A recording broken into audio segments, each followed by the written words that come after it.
Hi മക്കളെ, HSST കെമിസ്ട്രിയിലെ ഇനോർഗാനിക് കെമിസ്ട്രിയിലെ one of the most important scoring area ആയിട്ടുള്ള ഒരു ചാപ്റ്റർ ആണ് coordination compounds.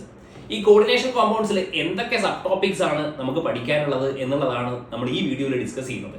Of course plus two വരെയുള്ള കാര്യങ്ങളിലാണെങ്കിൽ നമ്മൾ അതിന്റെ ബേസിക്സ്, അതേപോലെ തന്നെ അതിന്റെ നോമൻക്ലേച്ചർ ആൻഡ് ഐസോമറിസത്തിനെ പറ്റിയിട്ട് both geometrical and optical isomerism നമുക്ക് ഡിസ്കസ് ചെയ്യാനുണ്ട്.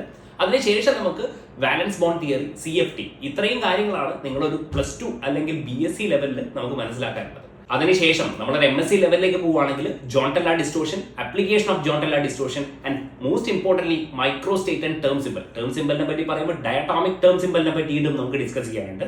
ഫർദർ ആയിട്ട് നമുക്ക് ഓർഗൻ diagram, Tanabe Sugano diagram, colour theory and magnetic moment, ഇത്രയും കാര്യങ്ങളെ പറ്റി വളരെ ഡീറ്റെയിൽ ആയിട്ട് സംസാരിക്കണം.